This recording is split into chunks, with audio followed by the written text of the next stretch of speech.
Hello बच्चों, welcome to the my YouTube channel learning student. तो स्वागत है आप सभी लोग का हमारे इस वीडियो में।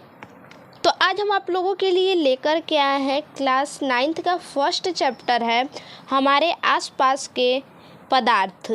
तो ये हमारा फर्स्ट चैप्टर है क्लास 9th का, जो कि रसायन विज्ञान है। इसमें हम पढ़ेंगे क्या, दाब द्वारा अवस्था परिवर्तन और वाष्पीकरण। तो ये हमारा पार्ट 2 है। मैंने फर्स्ट पार्ट में इससे पहले वाला जो भी है एग्जाम्पल, जो भी टॉपिक है, हमने समझा दिया है। तो ये हमारा पार्ट 2 है।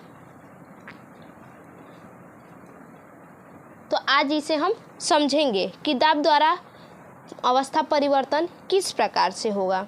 तो आइए देखते हैं। देखिए क्या है दाब द्वारा अवस्था परिवर्तन, यानी दाब के द्वारा अवस्था में परिवर्तन किस प्रकार से होता है। तो देखिए, सबसे पहले हम जान लेंगे कि किस प्रकार से होता है। मान लीजिए आपने एलपीजी गैस देखा होगा, या फिर ये जो गैस जिससे खाना बनता है वो वाली गैस। तो और उसके बाद परफ्यूम देखा होगा आपने। और तो इनके अंदर जो कण होते हैं, जो एलपीजी गैस के अंदर जो कण होते हैं, लिक्विड होता है, जो गैस होता है, या फिर परफ्यूम के अंदर जो गैस होता है, वो उनके कण जो होते हैं, उनके कण में कैसे परिवर्तन होता है, दाब के द्वारा उसमें कैसे हम परिवर्तन कर सकते हैं। तो देखिए, कणों के बीच में दूरी देखिए, ये जो हमारा, मान के चलिए ये हमारा क्या है, गैस है, एक प्रकार से सिलेंडर टाइप का है, ठीक। तो इसमें हमारा क्या भरा हुआ है, गैस भरा हुआ है। मान के चलिए इसमें हमारा क्या है, गैस के कण भरे हुए हैं। तो ये बताइए, जो गैस के कण है इसमें तो अभी गैस फॉर्म में है। तो जब इसको प्रेशर देंगे, जब दबाएंगे, तो यहाँ पे क्या, इसके कण क्या हो जाएंगे, बिल्कुल पास हो जाएंगे। इसके कण, जो गैस के कण है, यहाँ हमारा पास हो जाएगा, और ये क्या, लिक्विड फॉर्म में हो जाएंगे। क्या हो जाएंगे, गैस से लिक्विड फॉर्म में चेंज हो जाएंगे।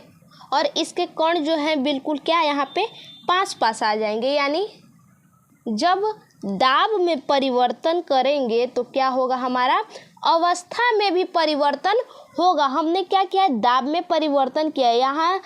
यहाँ से हमारा प्रेशर करने वाला है, यहाँ से हमने इसको प्रेशर किया तो यहाँ पे आया। तो इसको प्रेशर करने पे जब नीचे की ओर आ रहा है, तो इसमें क्या हुआ, इसके अवस्था में भी परिवर्तन हो गया है। तो इसमें जो कण है इसमें आ करके प्रेशर करने पे ये क्या, बिल्कुल पास हो गए। जैसे हम आपको एग्जाम्पल अभी बताते हैं। देखिए, ये हमारा क्या है, परफ्यूम है, क्या है, स्प्रे है। इसको हम स्प्रे करेंगे। देखिए ये जो आप देख पा रहे होंगे कि इसमें से क्या गैस निकल रहा है। इसको हमने प्रेस किया तो क्या, गैस निकल रहा है। देखिए गैस निकल रहा है।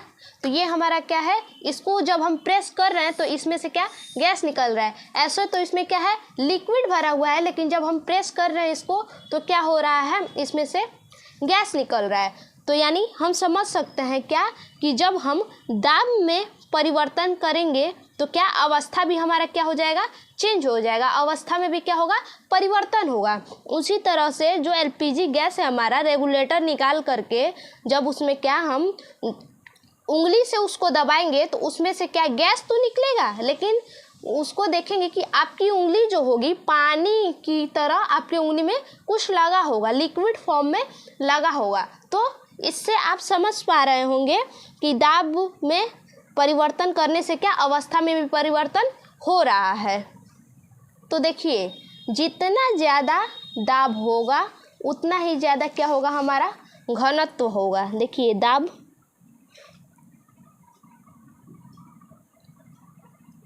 जितना ज़्यादा हमारा दाब होगा उतना ज़्यादा हमारा क्या होगा, घनत्व होगा। दाब बढ़ाएंगे तो हमारा क्या होगा, घनत्व भी बढ़ेगा। और इसके साथ ही साथ क्या, गैस से द्रव में चेंज हो जाएगा। तो इसका एग्जाम्पल हम लिख सकते हैं। इसका एग्जाम्पल क्या लिख सकते हैं, तो देखिए इसका एग्जाम्पल, एलपीजी गैस,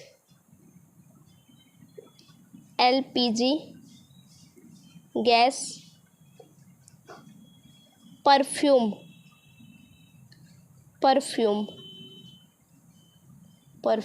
गैस।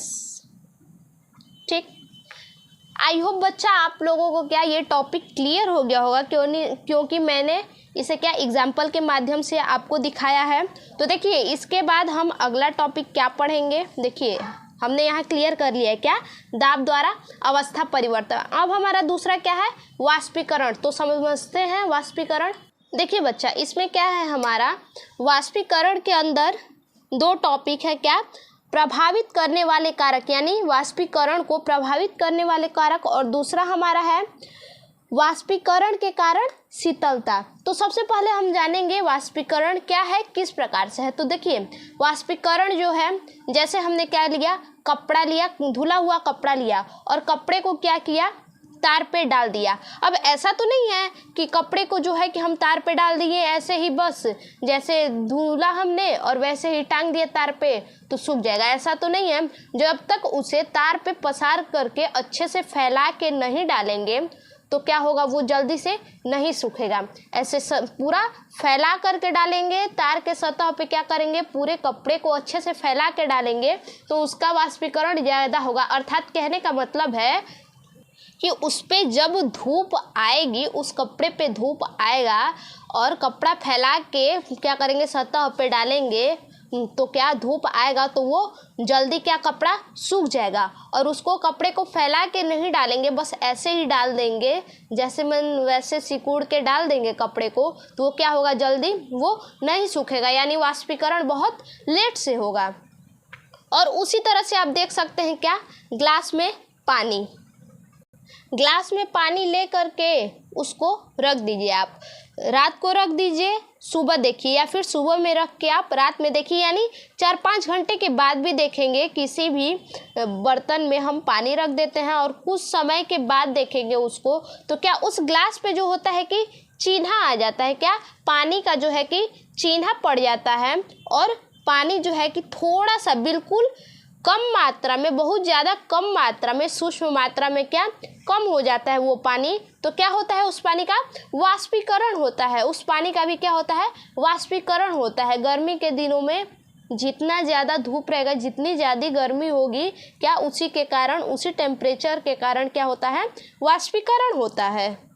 देखिए अब जान लेते हैं हम क्या, कि प्रभावित करने वाले कारक कौन कौन से होते हैं, किस पे डिपेंड होते हैं। तो देखिए सबसे पहला हमारा क्या है, पहला कारक हमारा है क्या, पहला सतह पे डिपेंड करता है, हमारा सतह पर, पहला सतह पर डिपेंड करता है। और उसके बाद हमारा दूसरा हमारा हो जाएगा तापमान, तापमान। और तीसरा हमारा हो जाएगा आर्द्रता, तीसरा हमारा होगा क्या, आर्द्रता, आर्द्रता। और चौथा हमारा होगा क्या, चौथा हमारा हो जाएगा वायु की गति, वायु की गति।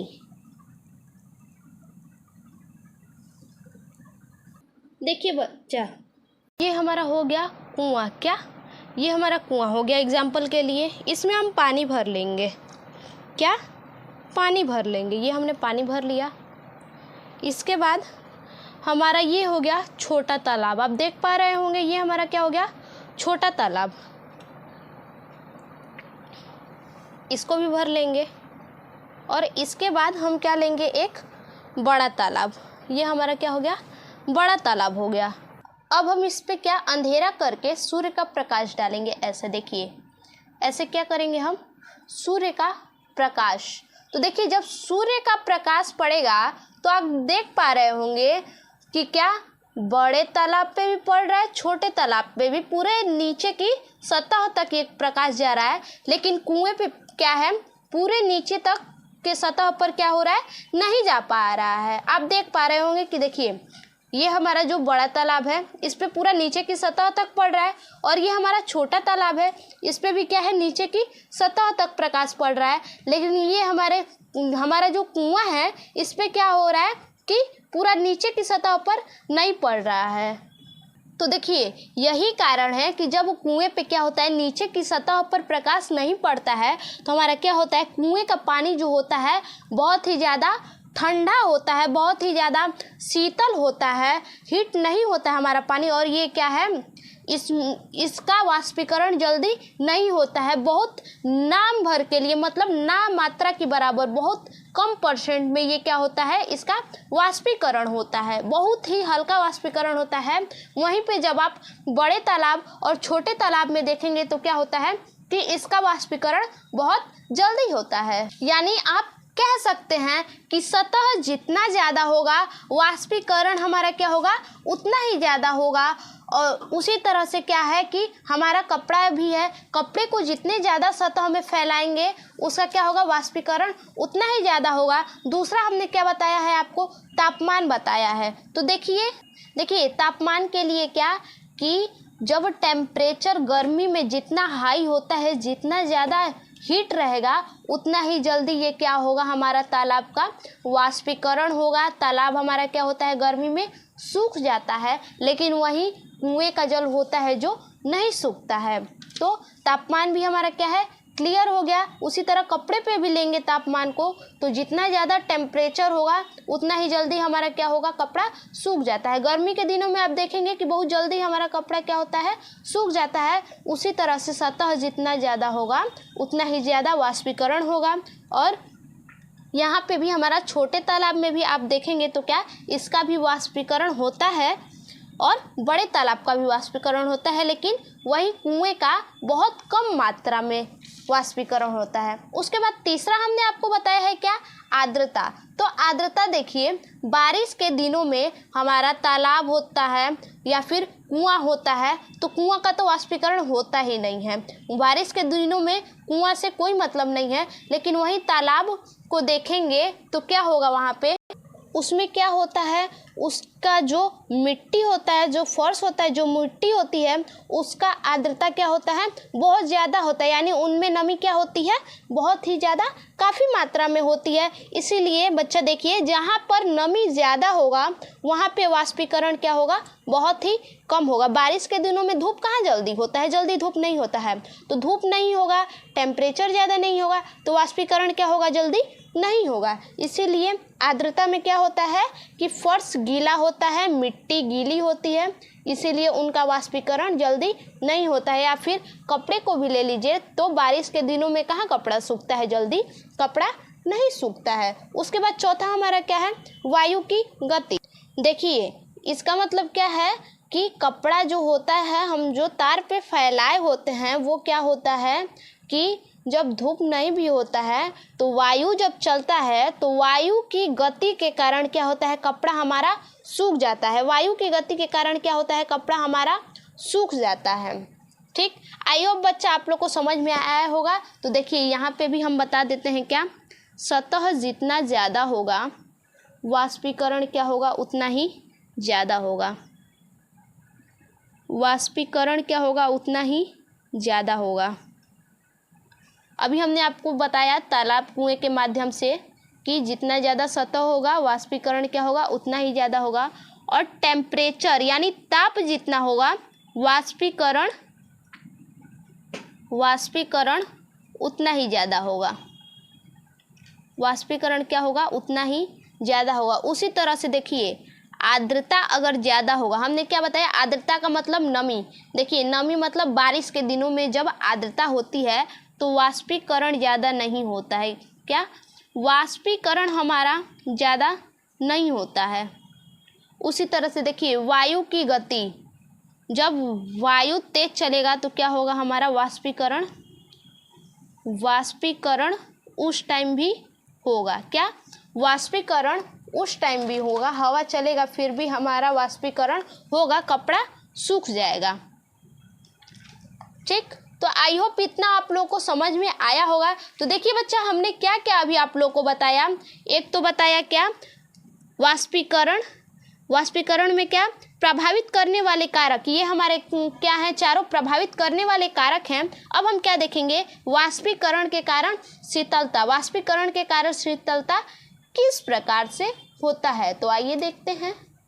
देखिए वाष्पीकरण के कारण शीतलता किस प्रकार से होती है। देखिए सबसे पहले हम जान लेते हैं कि जब हम परफ्यूम जब अपने हाथ पे स्प्रे करते हैं या फिर बॉडी के कहीं भी किसी पार्ट पे हम परफ्यूम को स्प्रे करते हैं तो वहाँ क्या हो जाता है, बिल्कुल ठंडा महसूस होता है। या फिर देखिए किरासन तेल यानी केरोसिन ले लीजिए, या फिर उसे हम क्या कहते हैं, मिट्टी का तेल भी उसे कहते हैं। उसको अगर हम अपने स्किन पे डालें तो वो भी क्या होता है, हमें ठंडा महसूस होता है। उसी तरह से पेट्रोल भी डालेंगे हाथ पर तो क्या हमें ठंडा महसूस होता है। या फिर हम क्या करेंगे कि नेल पेंट रिमूवर जो होता है उस रिमूवर को अगर हम अपने हाथ पे रिमूवर को यूज़ करें तो वहाँ भी हमें क्या होता है, अपने नेल पे ठंडा महसूस होता है। तो ये सब हमारा क्या है, वाष्पीकरण के कारण शीतलता है। हमने क्या क्या आप लोगों को एग्जाम्पल बताया, नेल पेंट रिमूवर, क्या नेल पेंट रिमूवर, ये हमारा क्या है, ये चारों हैं। तो देखिए ऐसा क्यों होता है, अब समझते हैं ऐसा होता क्यों है। देखिए सबसे पहले अगर हम अपने हाथ पे डालें तो हमारे हाथ में क्या होता है, ऊष्मा होता है। क्या होता है हमारे हाथ में ऊष्मा होता है। और जब पेट्रोल अपने हाथ पर डालेंगे तो वो ऊष्मा क्या होता है कि हाथ की ऊष्मा पेट्रोल में आ जाती है। क्या होती है, हाथ की ऊष्मा जो होती है पेट्रोल में आ जाती है। और वही फिर क्या होता है कि पेट्रोल की शीतलता जो होती है हाथ पर आ जाती है। देखिए क्या कर रहे हैं यहाँ पे रिएक्शन, देखिए क्या कर रहा है, तुरंत क्या कर रहा है, चेंज कर ले रहा है, अपोजिट कर ले रहा है। क्या कह रहा है कि हमारे हाथ में ऊष्मा होती है और जब उस पेट्रोल को हम अपने हाथ पर डालते हैं तो वो ऊष्मा क्या होती है, पेट्रोल में आ जाती है और पेट्रोल की जो शीतलता होती है हमारे हाथ पर आ जाती है। देखिए जब पेट्रोल हमारे हाथ से ऊष्मा लेती है तो और पेट्रोल हमारे हाथ से जब ऊष्मा लेती है तो वो क्या करता है, द्रव से वाष्प में परिवर्तित हो जाता है। आप केयर किए होंगे या फिर आप ऐसा करके देख भी सकते हैं कि आप क्या कीजिएगा, केरोसिन को हाथ पे डालिएगा और कुछ समय के बाद देखिएगा वहाँ तो लिक्विड रहेगा जब आप डालिएगा, लेकिन कुछ समय के बाद तुरंत क्या होगा, वो वाष्प में परिवर्तित हो जाएगा। आपको पता ही नहीं चलेगा कि जिस एरिया में आप डाले हैं पेट्रोल कि वहाँ कुछ आप डाले भी हैं या नहीं डाले हैं, लेकिन हाँ उसका स्मेल तो आएगा। हाथ पे अगर उस स्मेल को सूंघेंगे तो वो स्मेल आएगा थोड़ी देर बाद, लेकिन क्या होगा, वो गायब हो जाएगा। क्या गायब हो जाएगा, वो वाष्प में परिवर्तित हो जाएगा। जो द्रव होगा वो क्या होगा, वाष्प में परिवर्तित हो जाएगा। आई होप बच्चा कि मैंने जो समझाया है आप लोग को बहुत इजी तरीके से समझ में आया होगा। तो अब हम देख लेते हैं क्या कि ये तो हमारा सेकेंड पार्ट में ये चैप्टर हमारा ख़त्म हो गया। तो इसके अलावा भी अदर कुछ जान लेते हैं इसी चैप्टर से। देखिए ये 3 पार्ट तो हमने पढ़ लिया है इस चैप्टर में। ठोस, द्रव, गैस, ये क्या होते हैं, कैसे होते हैं, किस लिए होते हैं, ये सब हमने पढ़ लिया है। अब क्या है, देखिए इसमें हमारा एक और चौथा फॉर्म जो है क्या है, ये प्लाज्मा है। सॉलिड, लिक्विड, गैस और चौथा हमारा क्या है, प्लाज्मा है। तो देखिए ठोस को जब हम हीट करते हैं तो वो किस में होता है, द्रव में चेंज हो जाता है। बर्फ़ को देखिए हम हीट करेंगे जब तो वो क्या होता है, द्रव में चेंज हो जाता है। तो वही कह रहा है कि ठोस को हम हीट करेंगे तो द्रव में चेंज होगा। ठोस को क्या करेंगे, हम हीट करेंगे तो वो किस में चेंज होगा, द्रव में चेंज हो जाएगा। और द्रव को जब हम हीट करेंगे तो ये किस में चेंज हो जाएगा, हमारा गैस में चेंज हो जाएगा। और उसी गैस को हम और भी ज़्यादा हीट करते जाएंगे तो वो हमारा किस में चेंज होगा, प्लाज्मा में चेंज होगा। तो ये हमें क्या देगा, आयन। कौन कौन से आयन, तो प्लस और माइनस आयन। ठीक, तो देखिए ये चौथा हमारा फॉर्म क्या होता है, आयन होता है। अब इसके बाद इसके आगे देखते हैं। देखिए बच्चा ये कुछ इम्पॉर्टेंट तथ्य हैं क्या समझने के लिए। तो देखिए क्या है कि ठोस को जब हम द्रव में चेंज करेंगे तो उसको हम क्या कहेंगे, गलन कहते हैं। क्या कहते हैं, गलन कहते हैं। यानी जब बर्फ़ को लिक्विड फॉर्म में पानी में चेंज करेंगे तो उस अवस्था को हम क्या कहेंगे, चेंज होने की अवस्था को हम क्या कहेंगे, गलन कहेंगे। और वही द्रव को जब हम ठोस में चेंज करेंगे यानी पानी से जब बर्फ में चेंज करेंगे तो उसे हम क्या कहेंगे, हिमीकरण। हिमी मतलब बर्फ होता है, हिमीकरण यानी बर्फ में जब चेंज करेंगे तो उसे हम क्या कहेंगे, हिमीकरण। उसी तरह से देखिए, जब ठोस को हम गैस में चेंज करेंगे, ठोस को क्या गैस में चेंज करेंगे, यानी देखिए कपूर हमारा है, कपूर ठोस होता है, उसे जब हम जलाते हैं तो वो किस फॉर्म में, गैस के फॉर्म में निकलता है, तो वो हमारा क्या कहलाएगा, ऊर्ध्वपातन कहलाएगा। वो प्रक्रिया जो चेंज होने की प्रक्रिया है वो हमारा क्या कहलाएगा, ऊर्ध्वपातन कहलाएगा। और वही गैस जो ठोस में चेंज होता है, गैस क्या होगा कि जब ठोस में चेंज होगा तो उसे हम क्या कहेंगे, निक्षेपण कहेंगे। क्या कहेंगे, निक्षेपण कहेंगे। और वहीं यहाँ पे आप देखिए कि जो द्रव है हमारा, द्रव को जब हम गैस में चेंज करेंगे, देखिए द्रव को क्या करेंगे, डायरेक्टली गैस में चेंज करेंगे, यानी पानी को जब हम हीट करेंगे तो वो गैस में भी चेंज होगा, तो उसे हम क्या कहेंगे, वाष्पीकरण कहेंगे। और गैस को जब हम जस्ट अपोजिट द्रव में चेंज करेंगे तो उसे हम क्या कहेंगे, संघनन कहेंगे। और यहाँ पे देखिए, गैस को जब हम प्लाज्मा फॉर्म में चेंज करेंगे, गैस से प्लाज्मा में चेंज करेंगे, यानी गैस को और भी ज़्यादा हीट करेंगे तो वो किस में, प्लाज्मा में चेंज होगा, तो उसे हम क्या कहेंगे, आयनन कहेंगे। और वही प्लाज्मा जब गैस फॉर्म में चेंज होगा तो उसे हम क्या कहेंगे, पुनर्योगज कहेंगे। तो आई होप बच्चा आप लोग समझ पा रहे होंगे। तो फिर से मिलते हैं अपने नए वीडियो में, तब तक के लिए धन्यवाद।